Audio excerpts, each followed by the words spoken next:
Well, here we are in the garage. My first generation MP3, and it's time for steering head bearings. Dealt with it all last year. The steering catching back and forth. Every time you're trying to ride around at low speed, you're wobbling all over like a drunken sailor, and it's annoying as heck. I dealt with it, but now it's time to change out those bearings. So I bought a whole pile of stuff, taking one on the nose for everybody else. I'm thinking most of the stuff is duplicate and you don't really need it. I mean, the little bracket on trap, you're not ever going to break that. You're never going to break the castle nut rings. So there's no reason we have to rebuy those things, but they sell them as a kit. There's a 6007706 and this one 6471636. They sell it as a complete package, which is fine for a shop, but you're paying $100 per side to have all the pieces, and really all you need is the big bearing and the smaller cage bearing for the bottom, because that's the one that really has an issue. So the big bearing is 6477041. And then the inner race is 667390. The cage is 564260, and the outer race is 667391. And those four parts are the same thing in both sets. This big one's just a big taper bearing. You know, a lot of people get all upset about these bearings going bad. It actually happens in the bigger bikes too. Kind of the same deal. They engineer the bearings a little small for what they're expected to do. What usually happens is somebody figures out the correct taper bearing size that'll fit in the frame, because these have more surface area than the smaller ball style.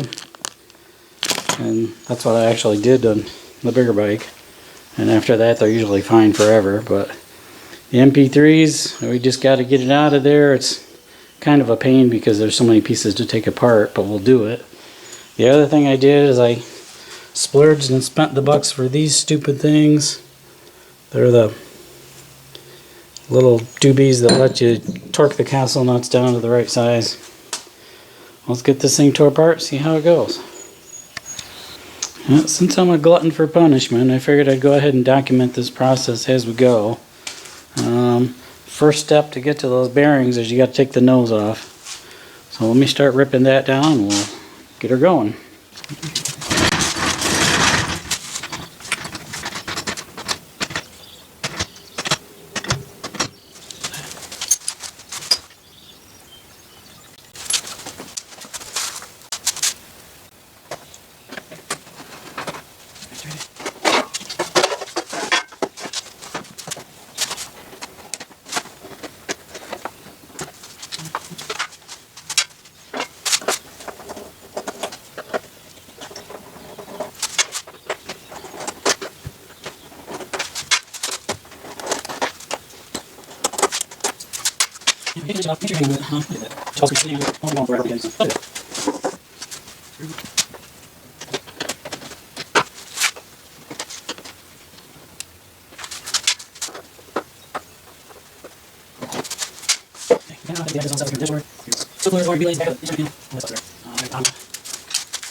Screw.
Alright, that was less than 10 minutes to get the nose off.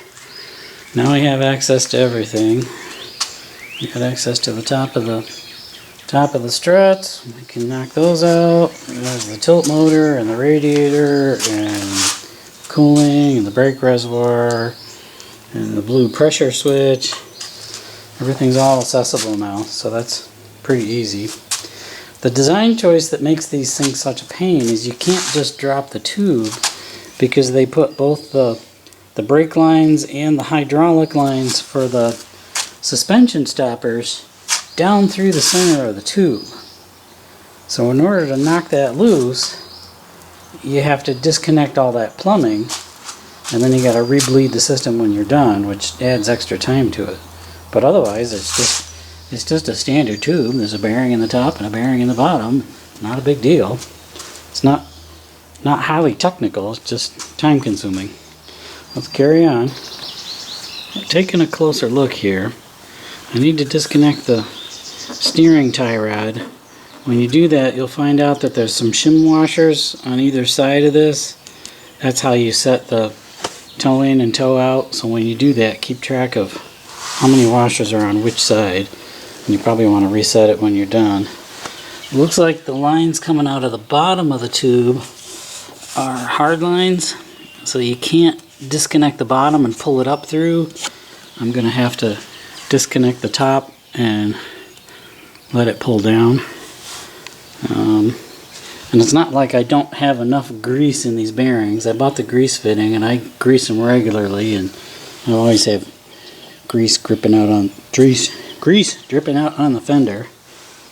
Like I said, I don't do this thing any favors. The roads here in Pennsylvania are pretty rough, and I go out and beat the heck out of it every time I ride it. So it doesn't owe me anything if these bearings are gone.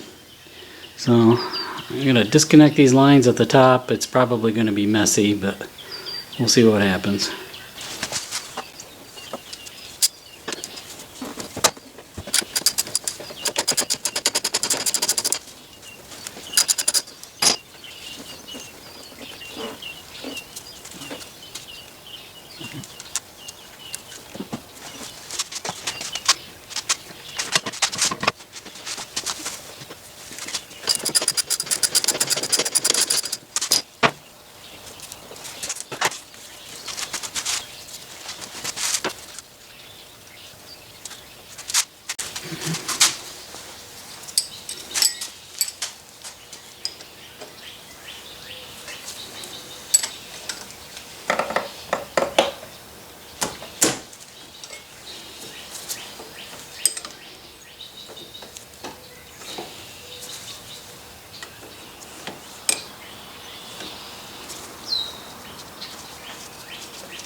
Yeah, these are traditional hydraulic fittings with banjo bolts and copper washers, so don't lose your copper washers when you take that apart.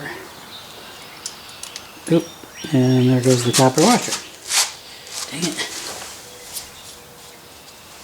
So, don't use these. You should be using new ones when you redo it, but sometimes you do, sometimes you don't. That fitting is loose right there.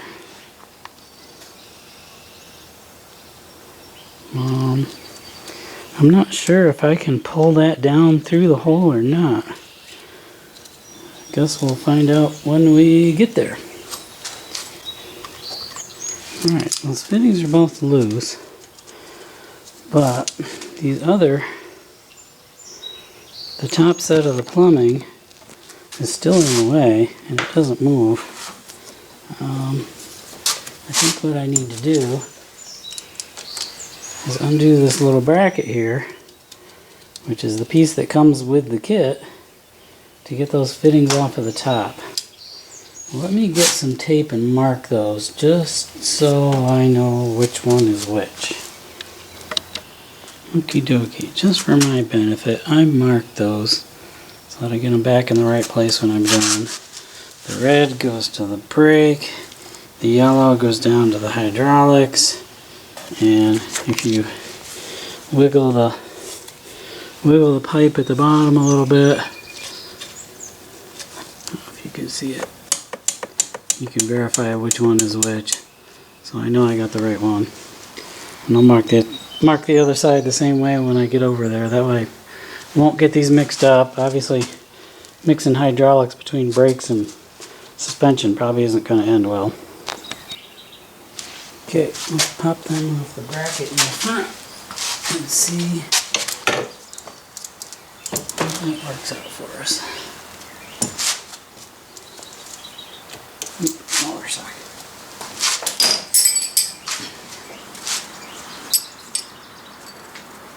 Oh, smaller yet. Is that a 10?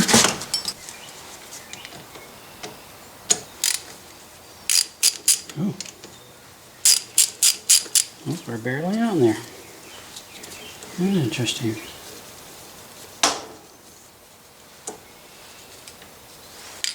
And a washer.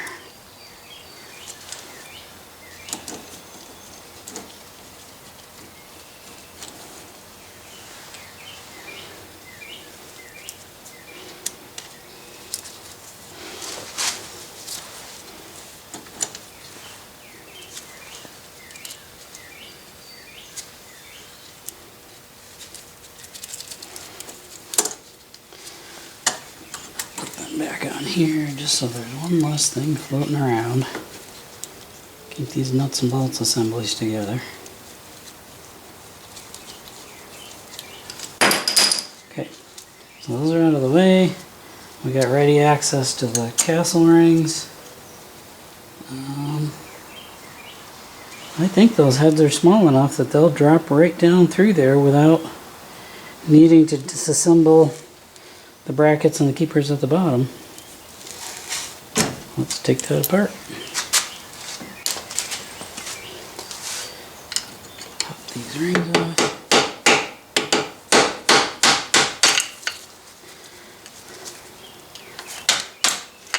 I've already gone through the whole process of making these rings tighter, making these rings looser, trying to adjust them. I hate having any slop in the steering and feeling that little shimmy going on at high speed. So try and make it as snug as I can, but you don't want to go too snug because then you damage these bearings.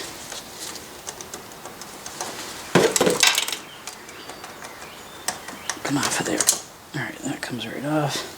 See, there's nothing wrong with that. I mean, there's no reason we can't reuse that. Why do we need to buy another one?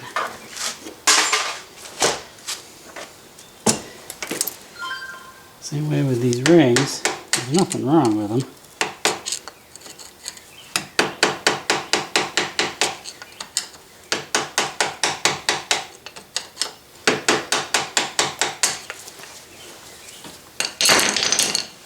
So that's loose.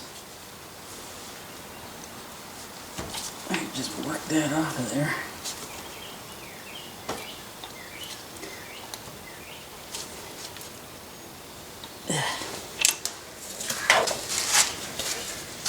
Maybe with a tool I can grab it instead of ripping my gloves. Or not. Gotta do something with these guys. Let me wrap some tape on them so they're not dripping.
come off of there. Alright, before I actually drop that tube, we got one electrical connector here that is for wheel speed sensor, which this does not have ABS, but it uses the wheel speed sensor to determine if you're moving or not and when you can lock and unlock the tilt. So I got to figure out which end I need to disconnect in order to get that cable loose before I can drop that off. And the answer is there's no connector visible in the upper section of the harness that I can see. So we're going to have to disconnect it from the bottom. Looks like that. There's one tie wrap here I gotta pop.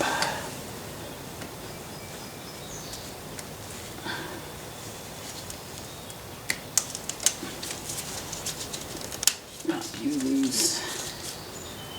And that, yeah, that looks like just a squeezy.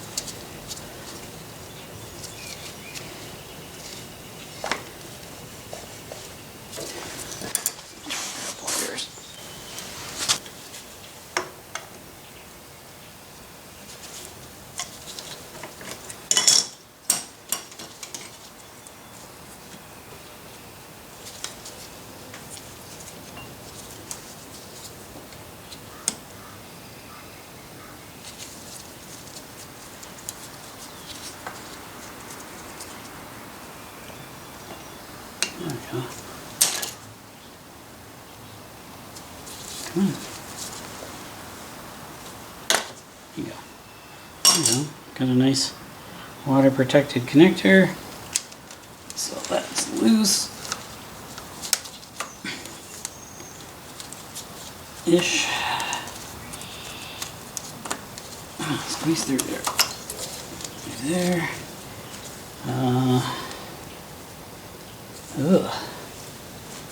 Is that gonna... I'm not gonna go through that hole. How am I gonna do that? Well, the Italian engineers double screwed us on this one. I can't pull that connector back through that hole in the tube because the connector is just too fat. The other end of the harness looks like, I looked it up, looks like it has a smaller connector, but that's way up under the center trunk of the scooter. The only way to get to that is to peel the banana and take all the bodywork off to undo the other end and then feed it back through. It's like I'm really not excited about going to all that extra effort. I can disconnect a couple of brackets here to get myself a little bit more slack, but when you drop the fork stem out, you got to get it out in a workable position so you can drive the old bearings off, get the new bearings on, do what you got to do, and I hate to be tied to that leash. I guess I'll have to drop it off and see what happens, see if I can do it without breaking that wire. Otherwise I'm going to have to tear the whole damn thing apart. Alright, I did a couple brackets. Let's see if we can drop this down and see what kind of disaster this turns into. Maybe totally unworkable, and I gotta strip it out the other way. I don't know. This is dumb.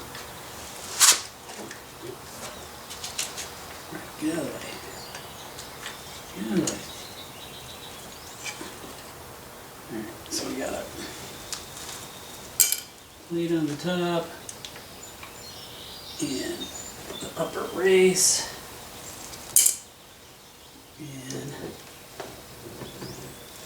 And down she comes.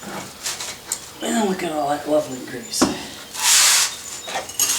Alright, well, that's not so bad. I got a little bit of slack to work with here. If I can prop this up so that I can work on it, we might get away with it.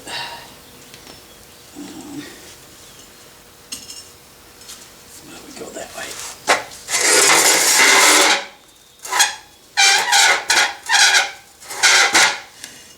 Yeah, this is going to be messy.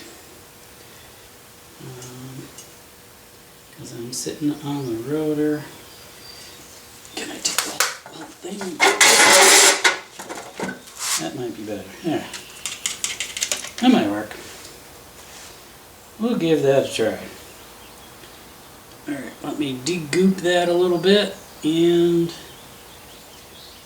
see what we got to do to get that bearing off of there.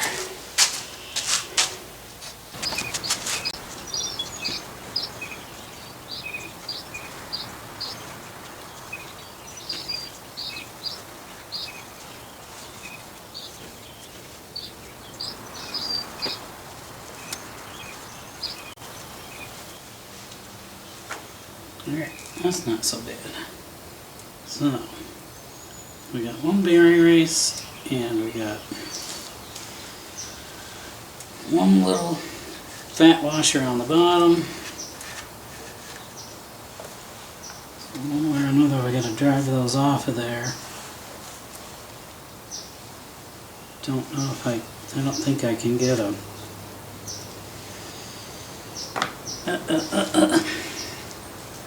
A big puller behind it.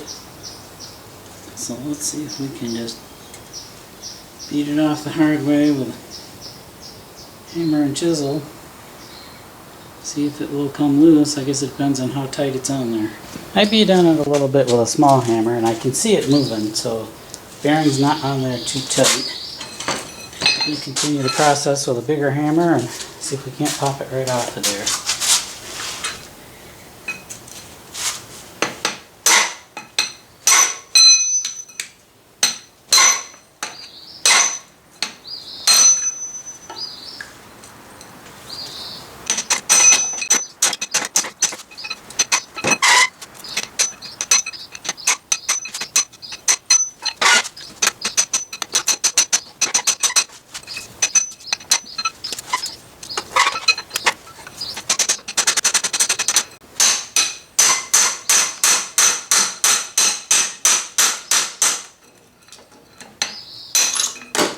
There we go.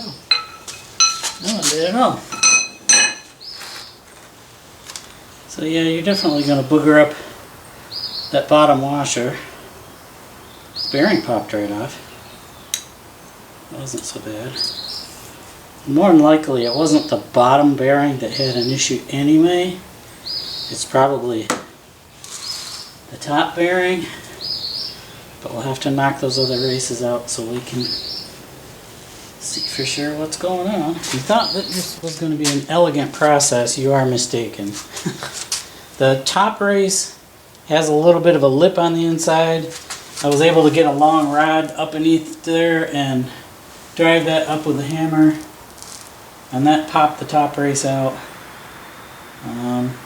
I suspect if I look at this, this is going to be the one that has the dimples in it from the ball bearings. We'll look at that later. The bottom race doesn't have a stepped out lip. It's kind of a little sunk in recess. With the tools I have, that's going to be an issue. I don't have an inside out grabby that can grab that. So let me see if I can get this rod in from the top and get a bite on it, and maybe we can pop it loose that way. I think I'm going to have to prop that other side up, because now that it's down, I'm too high up and I can't hold that up. So let me grab a stick or something.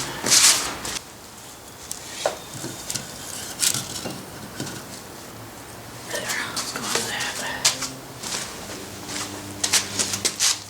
Can I grab something here?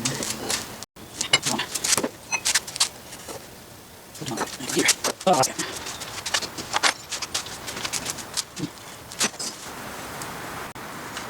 Yes, but no. Because I got no way it won't grab on that. So I really need something with a hook. I dug in my tool drawer for my specialty tools, found a slide hammer with reversible jaws. I had to trim the heads down a little bit because they won't quite grab in that little slot. We're going to give it a go and see what happens here. them up in there.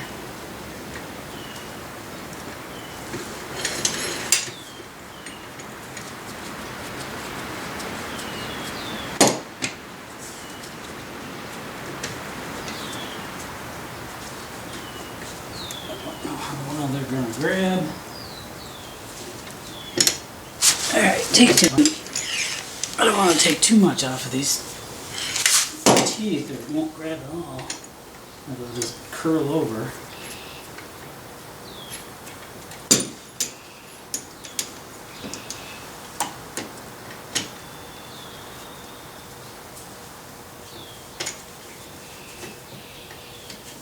Grab.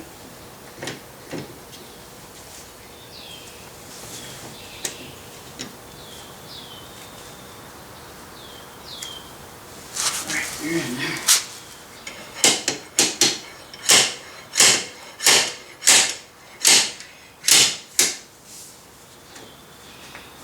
There it goes.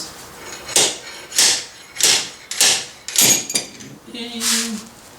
Beautiful, just like that. There's the bottom ring. Okay, cool. Cool beans. She's out. Not so bad. Alright, let me clean those up and we'll take a better look at those races. I guess I stand corrected. Because I'm looking at the top race with a little ball cage and I don't see anything. It's either on the outer or the inner. But the taper bearing set has all kinds of marks on it.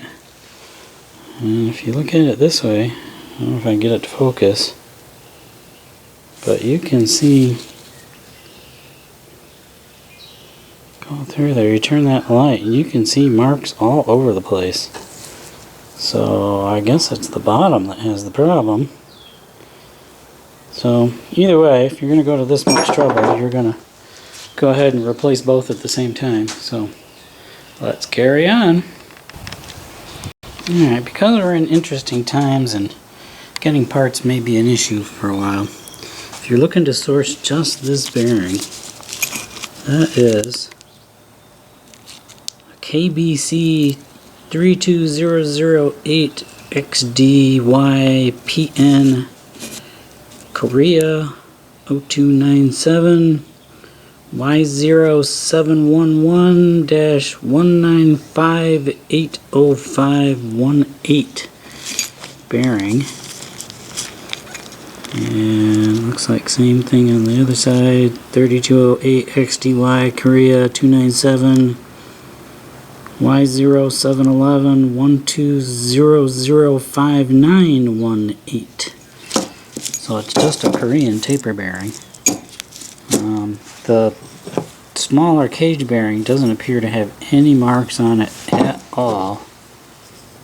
So I'm not sure how we identify that. We need to keep getting that from Piaggio.